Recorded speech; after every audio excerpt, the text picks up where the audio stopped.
Hello. How is everyone? My name is the Fantabulous Edward, and you're here tonight with the Rock Gut Review. I hope everyone's brought their big boy pants, because it's gonna get weird. No, but seriously, hey everybody. How you guys doing tonight? This is Ed, running solo. I think we already got a few folks in the chat. Whiskey Dick. Oh my God. The Whiskey Dick's in my chat? Why? Oh gee. now I feel really weird for starting out that way. But okay, who else is in here? Steve, John, Jeffrey, Benjamin. All good guys. Awesome to see you, John Gunsel. Yep. Oh, I still got the sound on. Okay, but yeah. How's everybody doing? I know it's been a while since we've done a live stream. I blame Erica. I completely blame Erica for that. We have been out in the world, and it's been a little crazy recently. Give myself more credit than that? I don't think so. Erica's actually in the chat. I better move the computer up here so I can actually see what folks are saying. There we are. Erica says I'm rude. No, thank you so much for being in the chat. She's actually at work. She's working late, providing for us and doing a job that actually makes money. I don't know why. Floyd is asking if Mike finally got tired of the antics after the horrendous concoction. I'm surprised he didn't get tired sooner, honestly, right? Like, I think most reasonable people would have run out of this show a long time ago. I don't know why he has stuck around as long as he has. Hey, Brad LeClaire, how you doing, man? Good to see you. So yeah, but I'm running solo tonight. No Erica, no Mike, just me. Thank you all for tuning in on kind of late notice. We had other plans for tonight, but like I said, Erica's working late. My old man is impossible to get a hold of on a weeknight just because, yeah, he kind of is. And so now I got to do this whole thing on my own, and I'm a little nervous about it because it's going to just be me talking to a camera for a while. So it might just be me trying to drink as much of this Compass box as quick as I can, so I kind of get some liquid courage. I don't know if there's going to be any left over for anybody else by the end of the night, but we'll see. Steve A is saying we don't have the brains, the beauty, or the age. Yeah, it's true. And then John's asking about our whiskey Jello. We got rid of the whiskey Jello. That stuff was kind of gross. Interestingly enough, okay, if you guys, I think pretty much everyone in the chat was here for our live stream a little while ago where we did, what was it? The gummy bears and Jello. No, it was gummy bears and scotch. Those got transmortified into Jello after sitting in the fridge. That was really nasty. The peated version was better. The peated version was actually pretty good. But something about like the sherried whiskey Jello mix, it really burned. It burned so bad. It really hurt to try and eat that. Oh, hey, John Brashadi's in. Good to see you, man. Yeah, Floyd, the texture is pretty awful. The texture is pretty awful, especially if you just let them sit and they get all warped and congealed. That was really unpleasant. If you're not on our Facebook page, you can go see it. But it really was. It was jelly. It was kind of a weird mix of Jello and jam. And it all got. You can go see it. It's a weird thing. Bloated and slimy, exactly. That might have also just been because we were using some of those organic gummies. I don't know if that made a difference, but maybe. Okay, but yes, tonight we are not doing anything horrifically weird yet. That may change. Because tonight I am going to get into some Compass Box. So I went ahead and grabbed the wee Compass Box tasting pack. Oh, John says nothing weird. Peace out. I can get weird for you, John. I can get weird. That's your private stream after the fact, John. You DM me. We'll meet up. Erica, don't listen.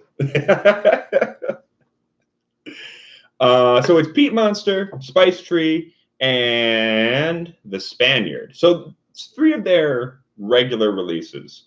These are all things that you can find at your own liquor store, probably, depending on how decent your local liquor store is.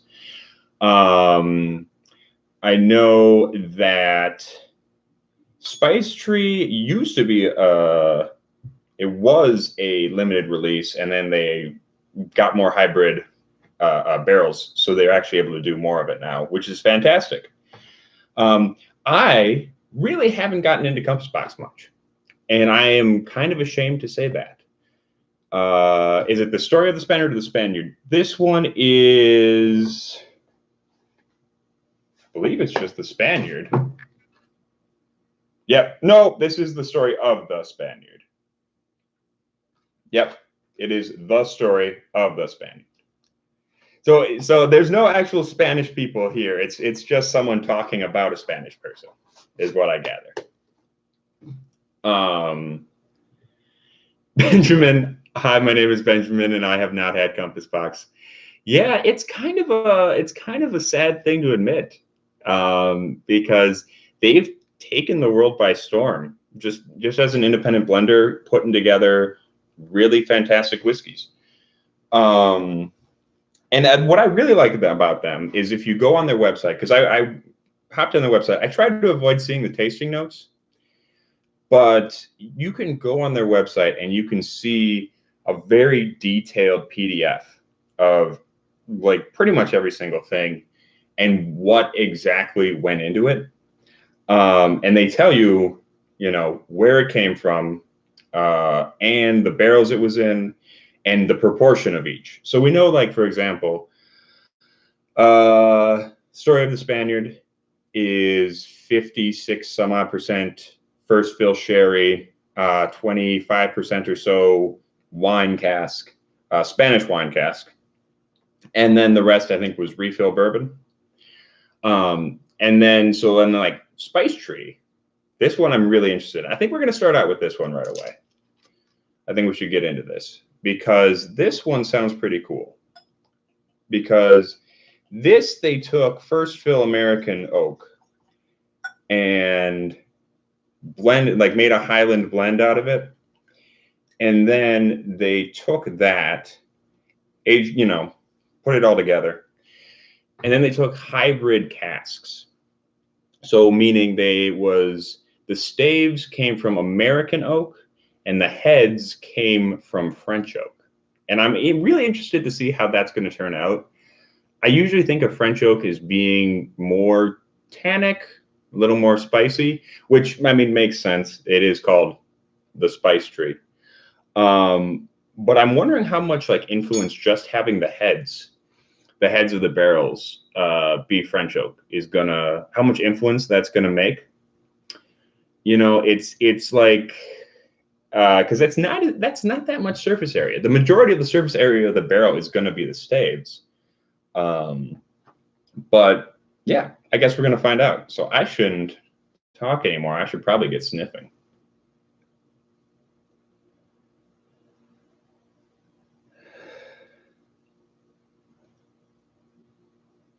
Huh. Okay. So now you guys know about my penchant for rye whiskey. So when I go looking for spicy stuff, I usually go for the kick your teeth in kind of rye. That is going to mess you up. Brad LeClaire says, "Get sniffing" does not sound right at all. Oh, Benjamin, you've been looking to get Oak Cross. I've heard really good things about that. And actually, depending on how good these are, I think my next purchase is going to be Hedonism. Because, oh, I forgot to mention, I got a second job now. I'm actually working over at a liquor store by my house. So I'm moonlighting on the weekends. And I'm so excited for that because they've got an excellent whiskey collection. And the employee discount is, it's basically, you pay 5% above cost.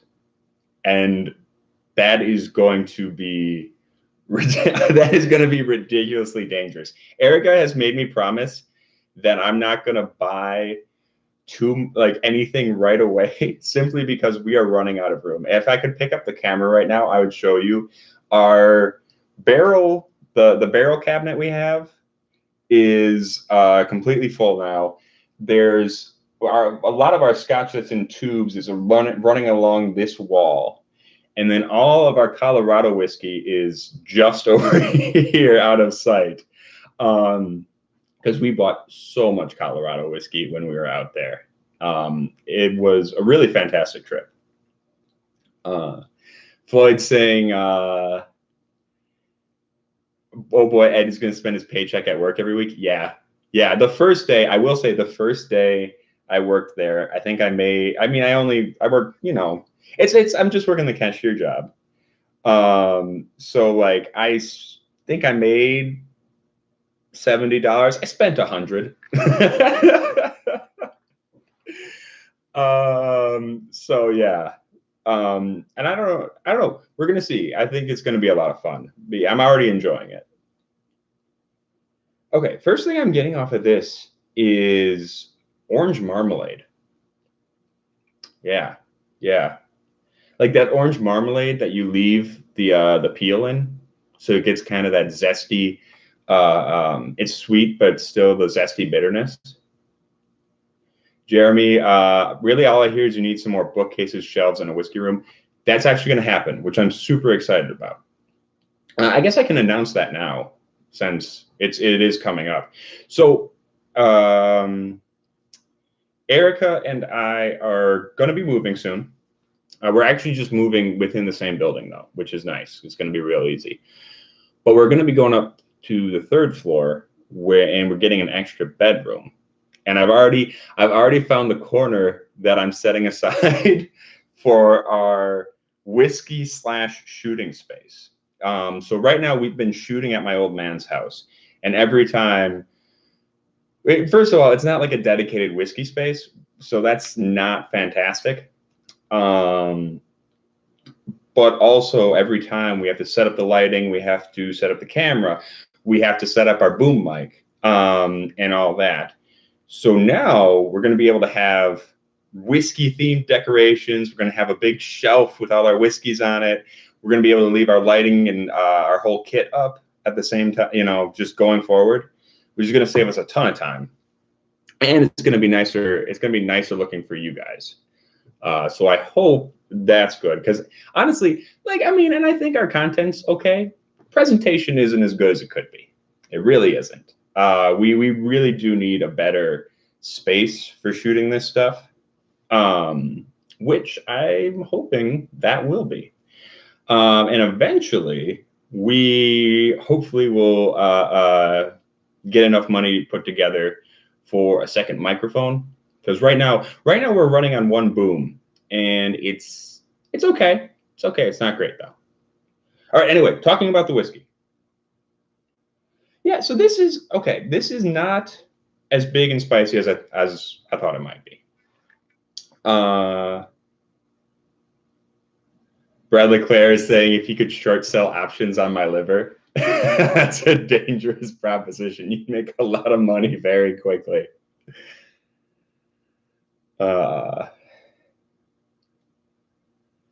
Yeah, I'm getting just a touch of kind of a peppery thing.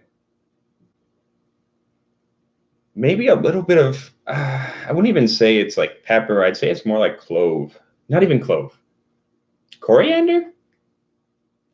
Coriander's a thing, right? And you can definitely tell this is based on Highland whiskeys. I mean, it's not quite as sweet as like the Speyside stuff runs.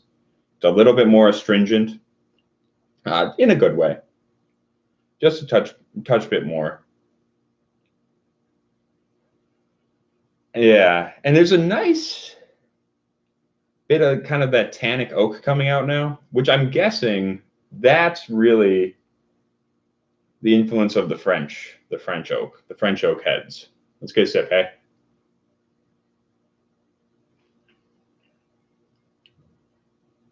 Mmm.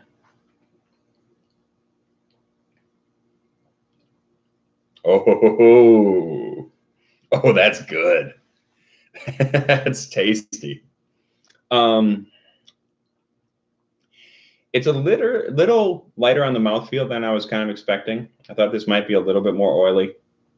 Um, but that is nice. That starts out with just a little bit of fruit, a little bit of that kind of it's like a creamy, lemony kind of thing going on. Um, and then it turns into more of that. It's like this. It's kind of like it does remind me a little bit of some ryes I've had in that there when you put allspice on peaches. That was a dessert my old man always served when he'd make Cajun food, allspice and peaches. And there's a little bit of that. It's not as pronounced as you would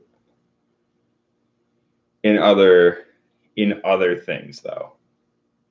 It's more of kind of a it's like a gentle ride rather than a roller coaster. This takes you up and it goes woo, and then it drops you off rather than like spice, spice, spice, spice, spice, you know? Yeah, okay. And now that I've tasted it, I'm getting more of that spicy tang, That's coming out a little bit more on the nose.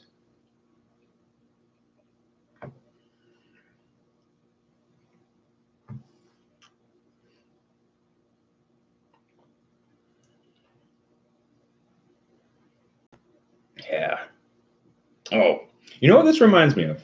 Oh, Steve A is saying, be sure to do Story of the Spaniard next. Peak Monsters likely to blast your palate. Yes. No, that is for sure. I'm definitely going to do them in that order. Definitely doing Spaniard next, which I'm also very excited for because I do love sherry finished stuff.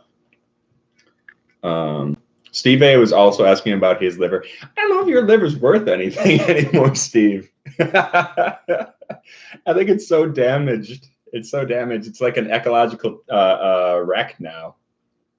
It's like a landmark. People are going to drive a tram through there and marvel at the wreckage of Steve's liver.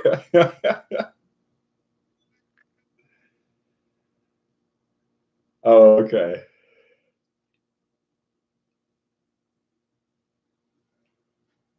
Hmm. Yeah. This is very lightly. It's more sweet than spicy for me. Now take that with a grain of salt. I do like the really spicy whiskeys. Steve A is on your liver, not on mine. Okay, sure. I'm gonna pour this right away. And while I'm waiting for this to sit a second, I do have some other updates about the channel because there's a couple of things to look forward to. Number one, this Sunday, 12:30 Central Time, we are going to be joined on a live stream by our good buddy out of Germany, Whiskey Jason. If you haven't checked out his channel, go see him. I really like his intro because he's always like, "This is the story. I'm an American in Germany drinking rare and exotic whiskeys." And I always find that funny because I'm over here like, I'm an American in America drinking crap. So, but yeah, so he's going to join us. We're going to talk about Irish whiskey and drink a bunch of Irish whiskey together. Some of the same stuff we have. And then the other thing that's coming up, my man, Patty Baloney from My Whiskey Den is going to be here in Milwaukee on the 22nd. And we are going to do some collaboration together. He's been collecting samples from every Wisconsin distillery. That's kind of his thing. So I don't know exactly what he has planned, but make sure that you go subscribe to his channel, hit the little bell, so you can go check me out on his channel. Or at least it'll at least be me. I don't know if the old man's gonna make it. Erica has said that she doesn't want to. I think she's afraid. Like, I'm pretty sure he's gonna bring nothing but good stuff. But she's seen the kind of crap we do, so she's very selective about what projects she is a part of on this channel.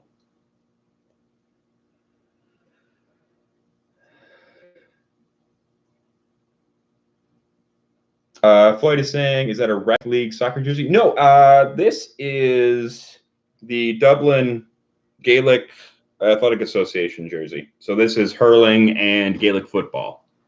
So I got my, if you can see, it's the little Baleara Clia sign up here. And then if I flip my collar up, I don't know if I can even show you guys, but it says Go Dubs on my collar, which is just fantastic. I'd wear it more if it didn't make me look like such a tool. Oh, okay. So I'm gonna move on to the Spaniard as long as I've got it open. Oh, this is interesting. Oh, Floyd is saying as a Boston dweller, he's definitely seen guys with the kit. Okay, yeah, for sure, for sure. I think there's a Irish comedy trio called Foil, Arms, and Hog, and they were talking about Paris syndrome. I don't know if you guys have heard of that. It's when Asian tourists go to Paris and they realize it's kind of a crap hole and they freak out. And they were saying that there's also Boston syndrome, which makes you believe you're Irish.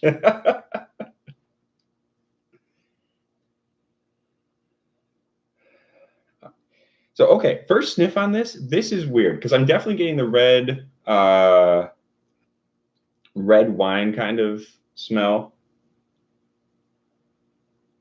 But it's the sherry influence on this is really reminding me more of something less dried fruit and really getting cold in there, Ed. Getting cold. I'm not. Am I? Oh, are these coming out? Is that what he's saying? Is it a little nippy? So say my nips. And this is the part where it gets weird.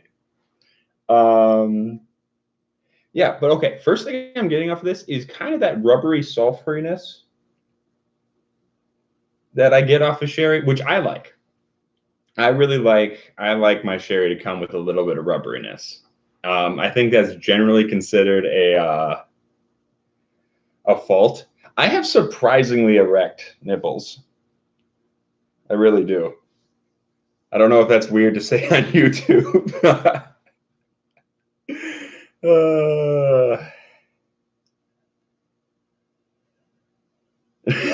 Now Floyd is saying, okay, now it's getting weird.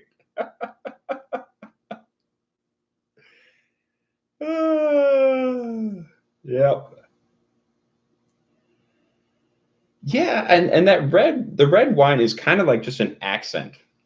There's just a little bit of the kind of sweet grapiness and the tannic-like nature I would expect from a Spanish red wine, which also I really need to start learning more about wine. I've realized working at that liquor store, I know next to nothing about wine. I can tell you about sherry, only because of what I know about whiskey. But I think I should. I'm probably going to need to do some research on that. This is interesting. This is cool. This is. I was expecting more sweetness, more kind of, I don't know, like the dried fruit stuff, and I'm not really getting that. This is kind of full-bodied, dark. Yeah, the match head kind of notes. Jeremy says explains Erica's safety glasses. Yeah, if I turn left at the wrong time, I might take her eye out.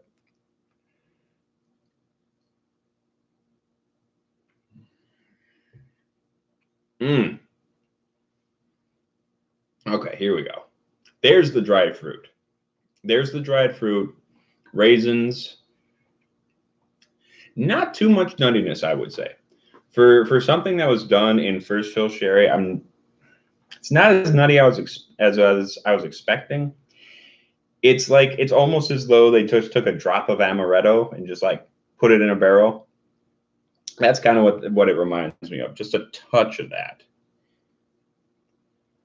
But yeah, a lot more dried fruit on the taste.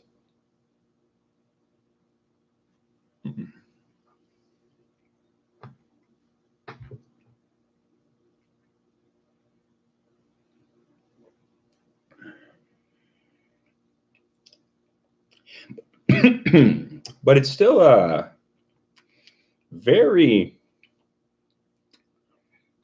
it's not quite bready, but it's almost, I would say like a shortbread cookie, but a shortbread cookie, one of those shortbread cookies with the red jam on it. But like if you use less sugar than you're usually supposed to make it, like it's drier, but the flavor reminds me of that. All right. We've let the spice tree sit for a while. I'm gonna put a drop of water in there.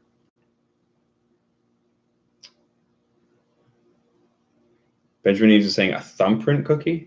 Is that what they're called? Is that what those little cookies are called? Like a jam? Yeah, jam drop. Sure.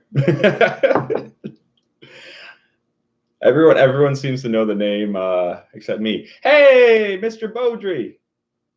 How you doing, man? Good to have you in the chat. I like doing this little stream. It's good to see everybody back. It's been a minute since I've actually gotten to say hi to you directly. It's a weird, it's kind of a weird thing, like doing these streams, because it's like I feel like I know you guys, but I know I don't, like I've never met most of you, but it's still really cool. I like you guys. You seem like a good bunch. Oh, this just keeps getting better. Because now I'm getting more, what is that? This Spaniard is really opening up nicely. I feel like the same taste I was getting on the same taste I'm now getting on the nose. Oh. But it's not quite raisin.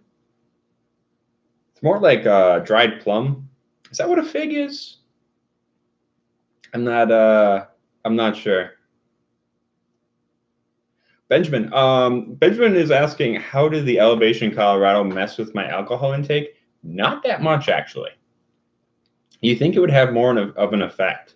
Honestly, I didn't really get altitude sickness all that much. Beaudry, figs are their own thing. Cool. Is a prune a dried plum? Somebody help me with that.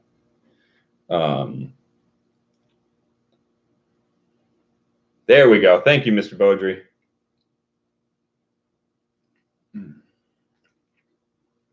Yeah.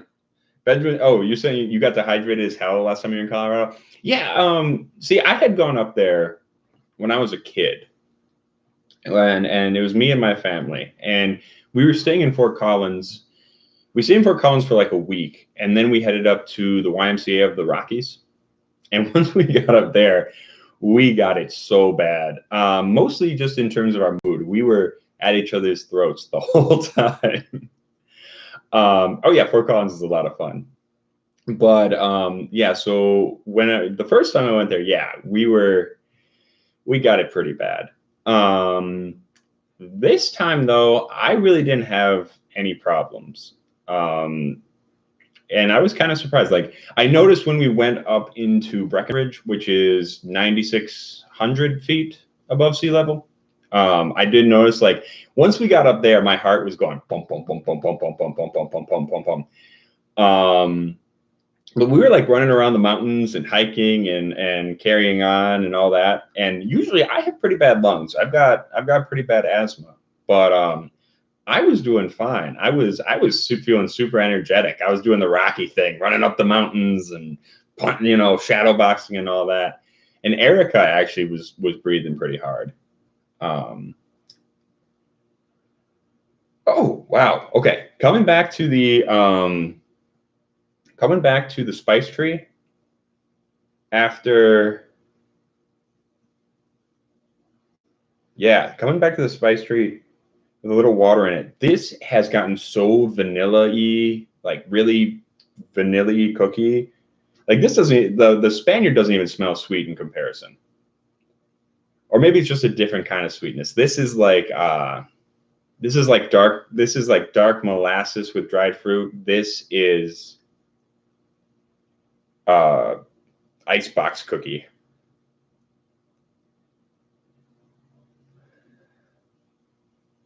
Yeah. They're both not as big and as blasty as I expected they might be. I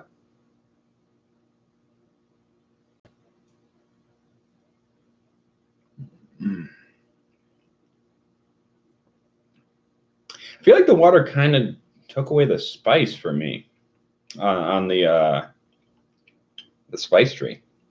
Like it's still slightly peppery, still just a little bit peppery, but not too bad. It's really more just a slight oakiness underneath a lot of sweetness. This one, yeah, this one is just super rubber, super dried fruit. I dig it. I'm put a touch of water in it.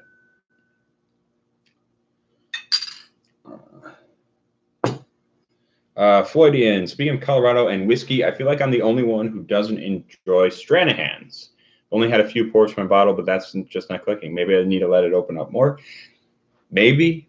The one thing I like Stranahan's. I like their sherry cask finish the most.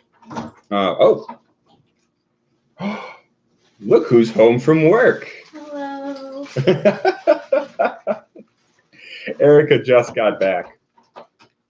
Hey, sweetie, how you doing? Good. How are you? Can I walk behind you too? Yeah, go for it. Hi, internet. Steve says hi.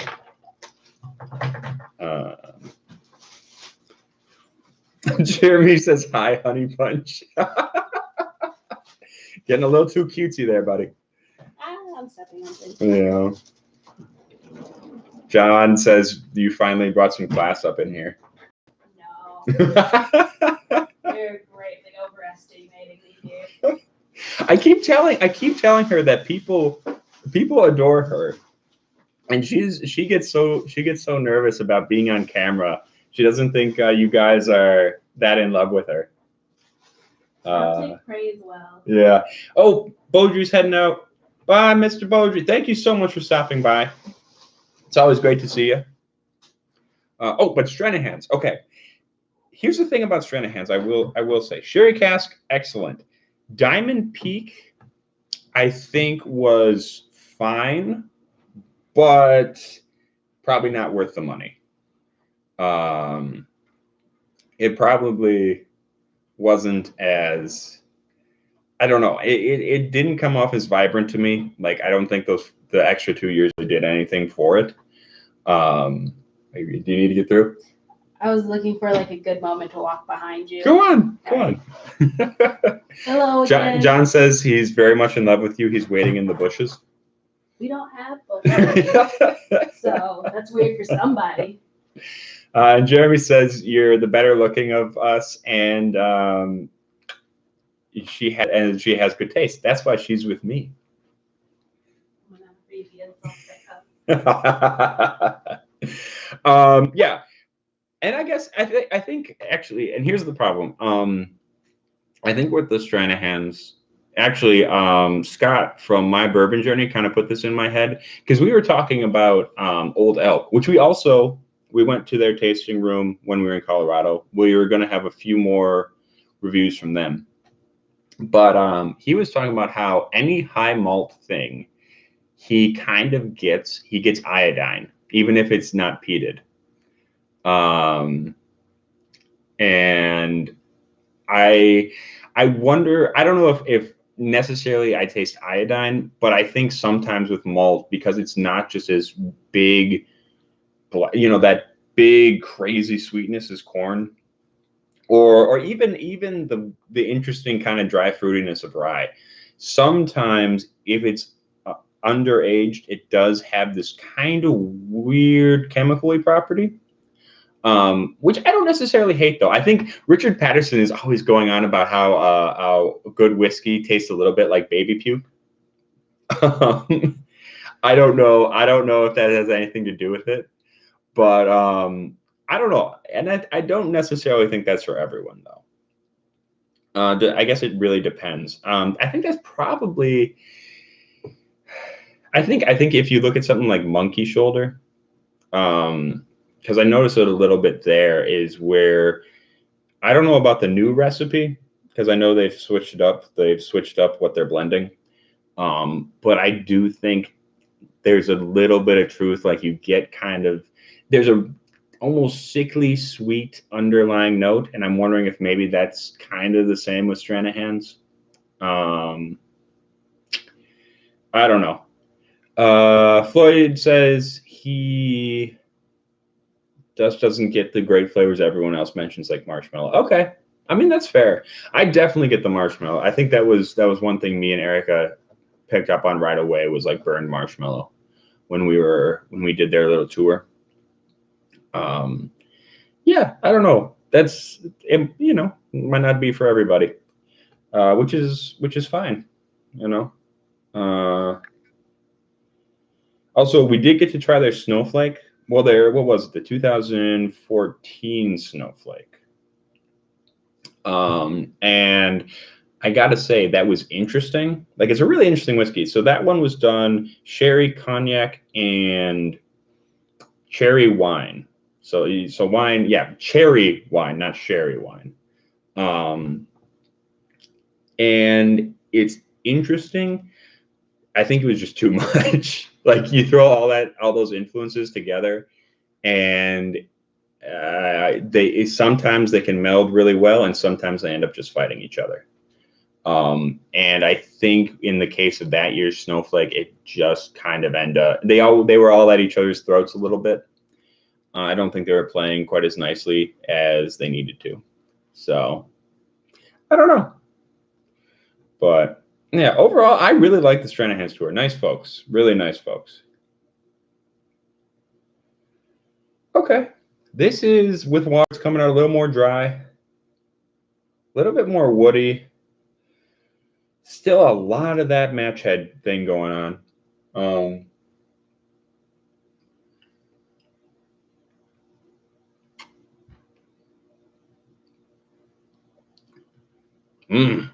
The taste is great. The taste on that is getting more almost raspberry-like. I'm digging that. A lot of red fruit going on there. I'm really liking the Spaniard. Of the two, I gotta say the Spaniard is my favorite so far. But let's give a look at the Peat Monster. Hey, oh hey, Patty's in. How you doing, man? He's asking what was fighting. We were just talking about Stranahans from our recent trip to Colorado. Oh, speaking of which, what do I have over here? Yeah, we did pick up. We got the original real quick, but we also did pick up the sherry cask. Still in its wrapping from the plane. So I'm excited to do a review of this because that I tend towards the peated and the sherried malts. I'm realizing more and more. Okay, yes, we're doing peat. We're doing peat. I see you, John. I see you. Oh, that's lovely.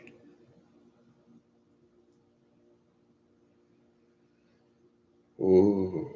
Okay. Okay. I dig this. I dig this. Now, I didn't actually look up what all went into this. I might have to after the stream.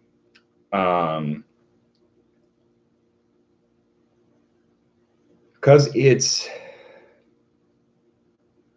okay. I mean, it's obviously very peaty.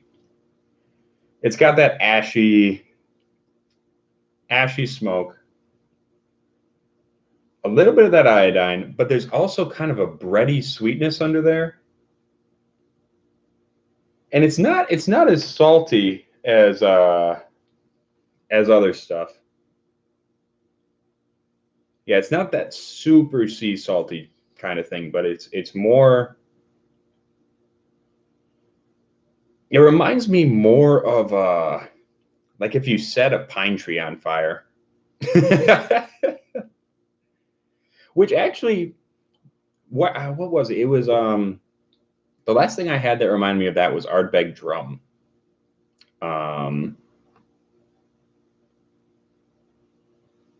Yeah, like if you walked outside, you're out near your cabin, and someone's burning brushwood. It's like wintertime too. It's wintertime. Someone's burning brushwood. Not the man, the thing. Maybe they're burning brushwood in effigy. um, but yeah, so there's that cold scent on the air, and then just from you're from your neighbor's lot over that way, it starts the smoke starts wafting in. That's what this reminds me of on the nose. It's not like overly intensely peaty. It's got a little bit of that kind of sour iodine tang, but it's really working well for me. Brad LaGuardia says just because brushwood eats fire doesn't mean you can set on a light willy-nilly.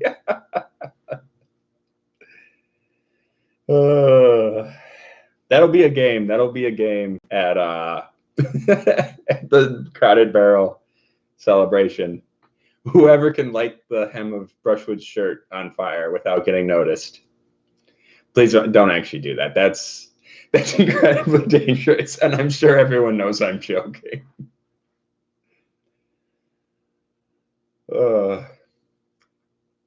Jeremy says there's enough product in his hair, he'd be the Human Torch. That would actually be fantastic. Like Johnny Storm, like you put a match like just close enough to his neck, and he just takes off like a rocket. Okay, yeah, I'm telling you, this is that pine smell is coming out a lot more. That is really cool. A lot of the times when I smell pine, I think of really underaged whiskey. That's not the case here. This is more like I don't know, kind of like a menthol cigarette.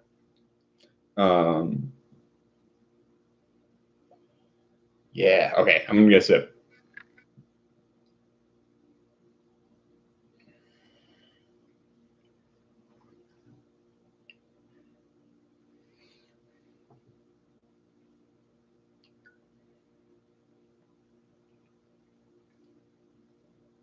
Okay.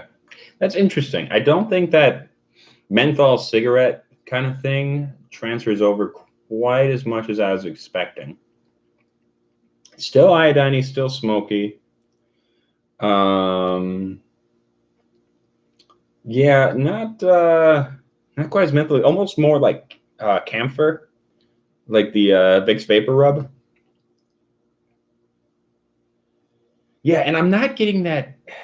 I'm not getting that underlying sweet biscuity thing that I got on the nose. I gotta say, I really like the nose on this one, and the taste was not quite living up to it.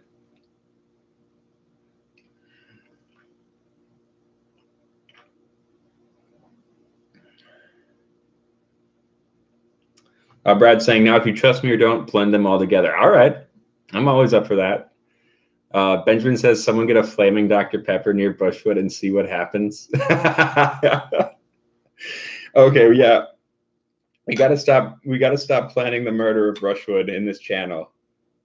I'm pretty sure, like, if you're a YouTube channel, you have to be within like 1,000 subscribers of someone else to plan their murder, and I am nowhere close. I think that's like the rule of the internet.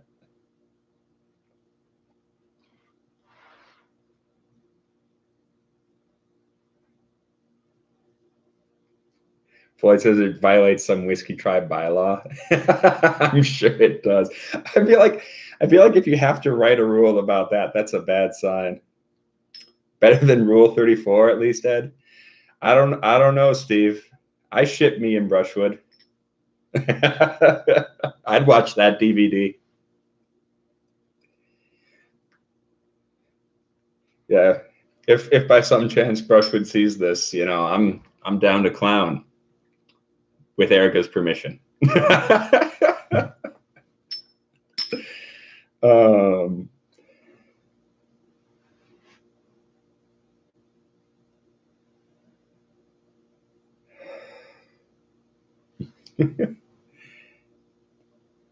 Okay. That's weird. Of all the things that I was expecting to yeah, no, Patty, Erica wouldn't be behind it. No, she would be in front filming. That's how that works.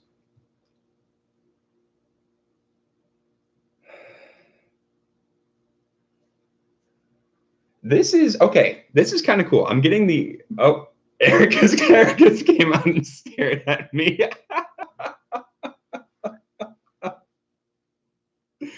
She's yep. Hi, sweetie. Love you. I know.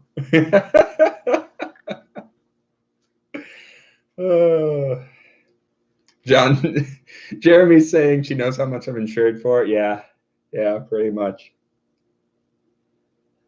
Okay, so this is kind of fun. I dig this. I'm getting mostly that kind of a zesty orange smell from the, what was it? It was the spice tree I was getting that from. I'm getting a lot of that on the nose, and some of the menthol I was getting from the Peat Monster. Those are the two that are really coming out. I'm really not getting any smoke whatsoever, which is kind of surprising. Well, oh. Nope, I lied. There it is. There it is. Just a little. Just a little.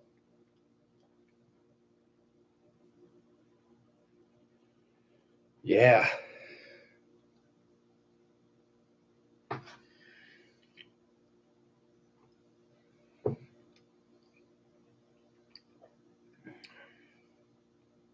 Okay. And I feel like the Spaniard comes out more on the taste. Spaniard comes out more on the taste. The pepper comes out on the finish.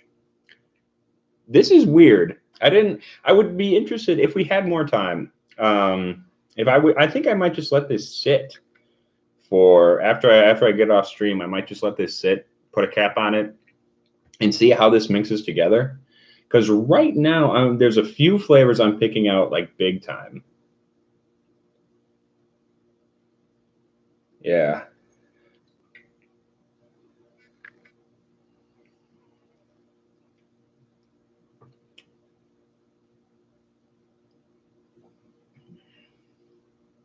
Little camphor, maybe a touch of that rubberiness, but it's mostly just kind of I feel like a lot of it's just coming from that spice tree. It's kind of a sweet, not quite big vanilla-y taste. Hey, Vito's here. Ed is not that drunk, but he's saying stupid crap like he is. So far we've discussed my possible adultery with brushwood, as well as our plans to possibly light him on fire as a competition, of course. It's a competitive arsoning.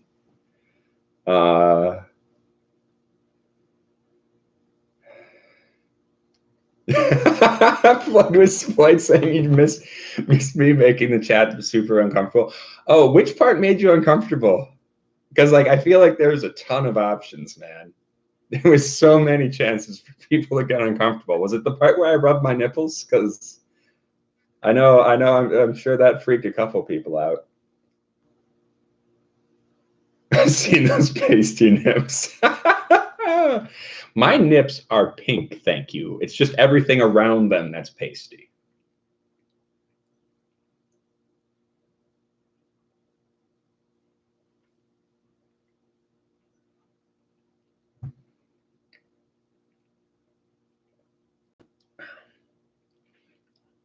Yeah, that's good. There's something kind of like a fresh orchard apple thing, which is not something I got from any of those three alone. So either I'm making stuff up or they're more than the sum of their parts, which is kind of cool. Oh, hey, Whiskey Crusaders. How's it going, man?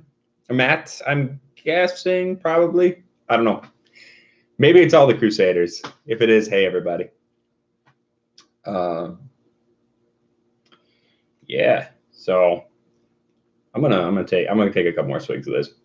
Your pasty areola. Things I don't want to think about. I mean, that's up to you. I think a lot of people, that's what they come for. You gotta, it's the hips and nips, man. Gotta keep it sexy or else I don't eat.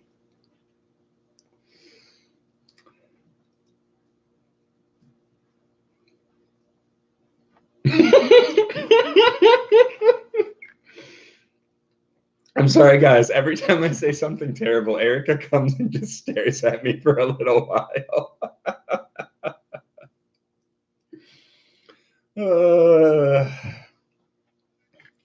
If I'm still in a relationship tomorrow morning, that'll be a miracle.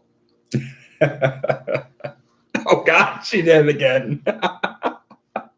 See, this is what happens when you're not on the show, sweetie. I'm just left to my own devices, and it's terrible. I literally just have to step in because you said miracle wrong again. Oh God dang it. And I don't know if anybody else heard how you say it, but it's fun for me to make fun of you for it. I don't say the word miracle correctly. He says it like miracle, and the first time I heard him say the word, I had to have him repeat it 10 times and then spell it out for me because I didn't know what he was saying.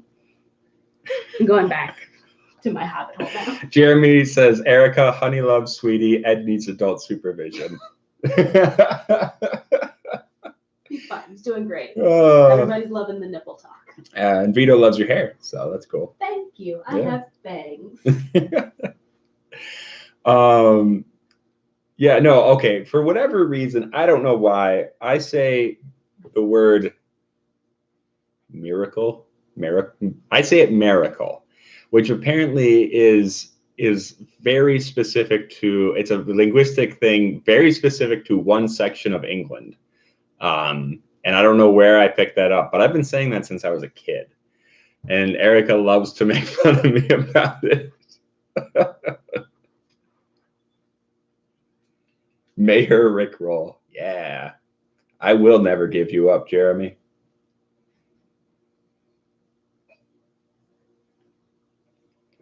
Okay, guys. I was going to just drink these and call it a night. I wasn't thinking this, and I didn't think people would want to stick around.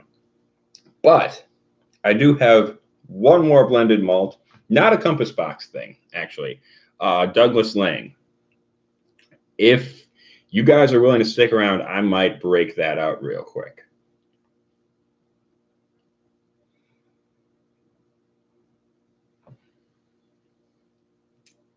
All right, John Gunsel says, yeah, keep drinking. All right, that's enough for me. I do what John Gunsel says. Let me get another glass.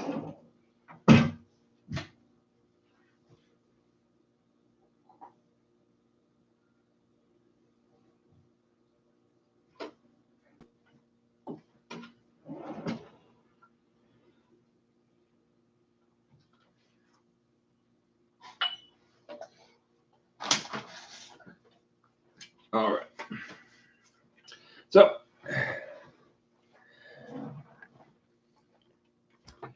here's what I got. Benjamin Eve says, break out some Boone's bourbon. No, that is a bad idea. You saw how much trouble I got into last time we drank that. Thou shalt drink Wyoming. Luckily, here's the good news. My dad has all of the rot gut at his house, so I got nothing. I mean, I got black velvet. I do have black velvet, so if you want, I can finish off with black velvet. But I can't do any of our big winners. All right, so this is the Epicurean from Douglas Lang. Non-chill filtered small batch, which small batch is kind of not really true. I mean, this is pretty widely distributed, but whatever. Actually, and I didn't realize this is actually a 70 centiliter bottle, which if you guys haven't heard, is actually about to become legal in the United States, probably. Up until now, you technically shouldn't be allowed to distribute anything in a 70 centiliter bottle. I know some things get through, but yeah, the TTB is about to change that, and we're about to get a whole bunch of we're going to get a bunch of really cool independent bottlings that haven't been able to sell here in the States, which is exciting. I know, because I know the Boutique Whiskey Company, they've been distributing everything in 375s. And there's a couple others who do weird little things like that. But I know a lot of the independent bottlers, they don't have the money to do a run of 70 and of 75. Which I mean, if you're a wee independent bottler, I mean, especially somebody like the Israelis out there doing their stuff, if you can't buy 2 sets of bottles, then get it, find a distributor to send both to wherever they need to go, you might as well just do one. Graham Thurston saying the lobbyists will hold that back. Yeah, probably. I mean, I don't think. Here's the thing. It makes sense, right? It makes sense to give consumers as many options as possible. But the fact is that the way the TTB works, where it's been proposed to the TTB, and they are now considering it. So they've got to consider it. Then they have to put it to the wider public and say, get yay or nay from the wider public. And then only then can they actually put it through the bureaucracy and actually make it federal law. So even if there isn't pushback, it'll take forever to go through. But progress, not perfection, is what I like to say. Because I mean, that's the thing. We've already seen a bunch of regulations go through that are good stuff, but haven't actually been put into practice. I mean, what was it? All their stuff about white whiskey and barrel sizes and all that stuff. Although barrel sizes, I don't agree with. I don't know. It's going to take forever to go through. I mean, that was 6 months ago that they finished up the public stuff, and they never actually went through with it. All right. Yeah. No, Floyd and John are saying this is super, super light. Yeah, that's practically just white wine. Kind of cool. So this is all lowland scotches. So there's not that many to choose from. I don't know if they actually release where these all come from, but there's not a lot that have aged products. So I'm guessing a lot of this is probably Auchentoshan, if I had to guess.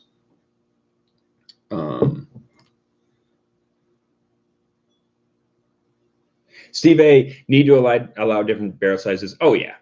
Oh, for sure. It would be ridiculous for them to, I understand why they want to put a regulation on smaller barrel sizes. I don't know if I really get it. I kind of get it, because it's oh, it's a shortcut, but not really. It's not really a thing. Plus, I mean, the way they have the wording right now is it wouldn't actually just get rid of smaller barrels. It's gonna it would get rid of hogsheads. It would get rid of sherry butts. I mean, anything you really want to use for finishing, it would, you know, get rid of them. So yeah, no. And yeah, Whiskey Crusaders is saying it's just a screw the craft guys. Yeah. Oh, absolutely. It's stupid. I think everyone kind of saw that for what it was as soon as they said it.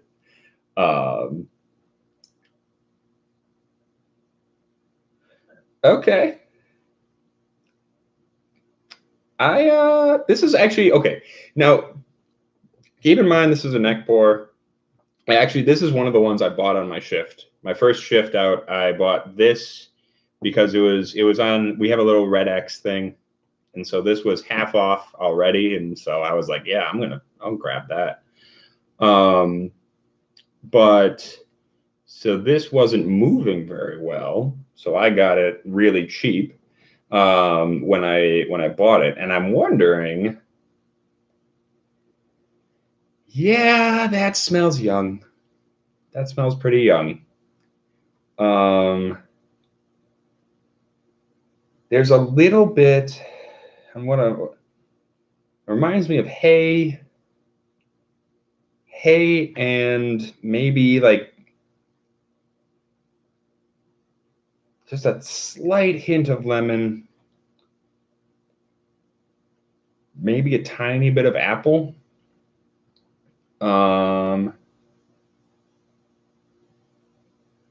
But yeah, I don't know. This smells pretty young. It doesn't have a lot of big flavors. I'm getting a lot of ethanol off of this. I don't know. It is a neck pour, blah, blah, blah. Take this with a grain of salt. Yeah, I'm wondering, because this would make sense. It reminds me a little bit of like a younger Irish whiskey, something like Irish Manor, something like that. Difference being, at least Irish Manor has like some sherry finished smell to it. This is kind of very light, very sparkly. You know, and that's the thing. I don't know if this is Whiskey Crusaders is saying grassy. Yeah, I would probably agree with that. That's the thing. I said hay, but it's definitely vegetal. It's not even like fresh cut grass, because fresh cut grass is too aromatic. This is a little bit more subdued, kind of like wet grass. Wet grass is the, you know, that was cut a while ago. Yeah, that's what it is. Older wet grass. I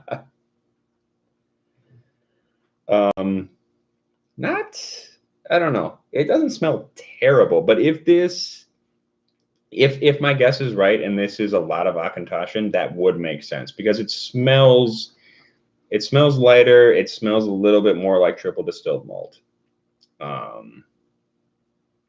Whiskey Crusader says like a field. I don't know about a field, because when I think of a field, there are some whiskeys that are intensely aromatic that remind me of like the Great Outdoors kind of smell. Oh, he's saying it opens up very nice after it's been open for a while. Okay, fair enough. So we shouldn't necessarily judge this based on this first go at it. Tell you what I'll do. I'll do a little quick neck pour review, and then me and the old man will do an actual video on this together, and we can see if we still agree. But let's get a taste, hey.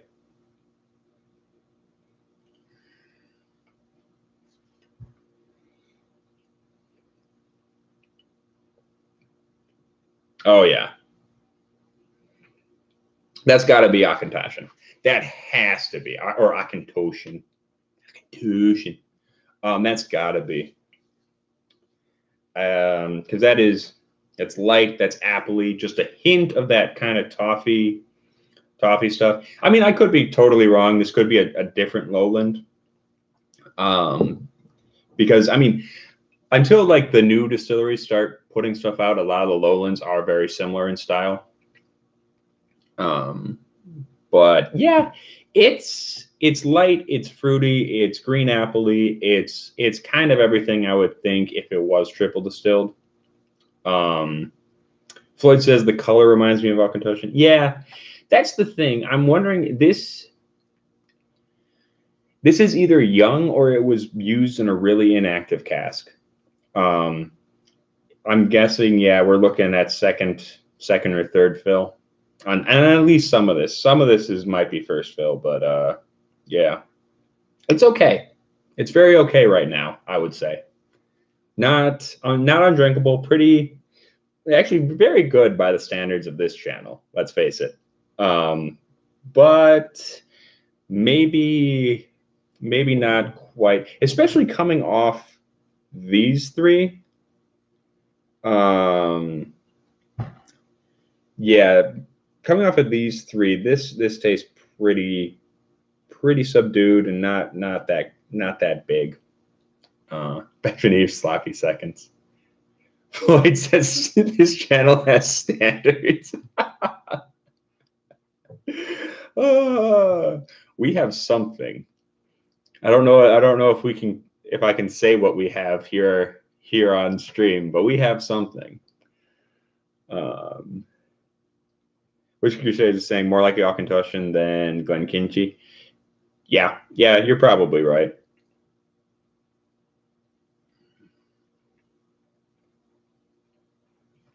Matt, do you know if they told us what all went into this blend? Because I mean, I haven't seen anything about what actually went into it. As far as all I know is it's lowland.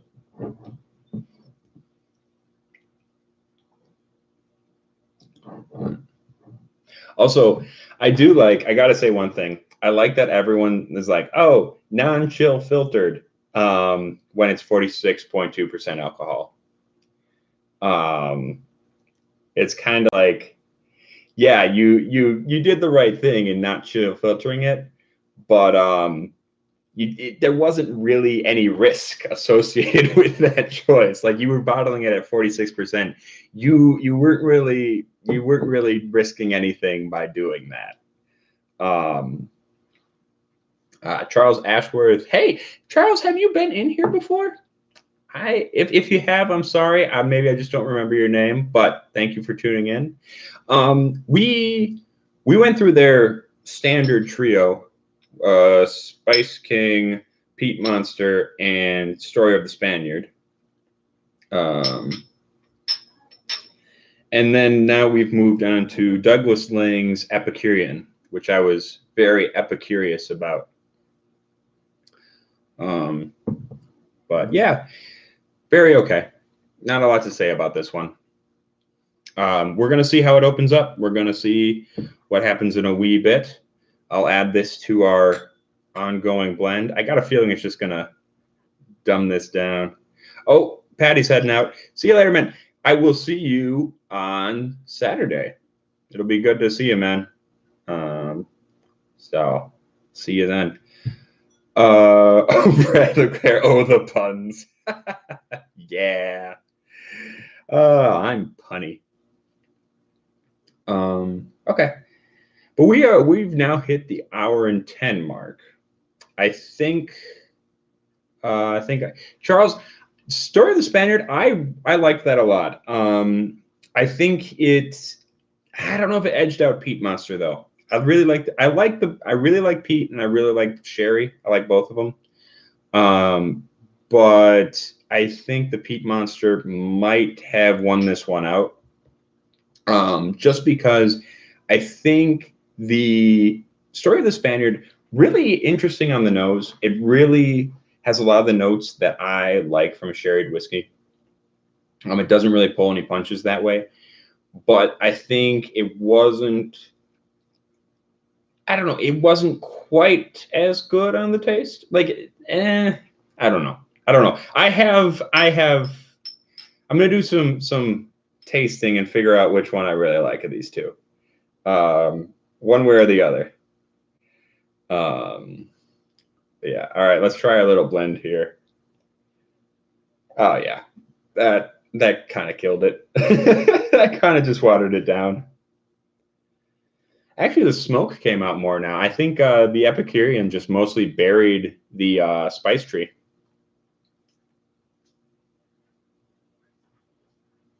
Yeah.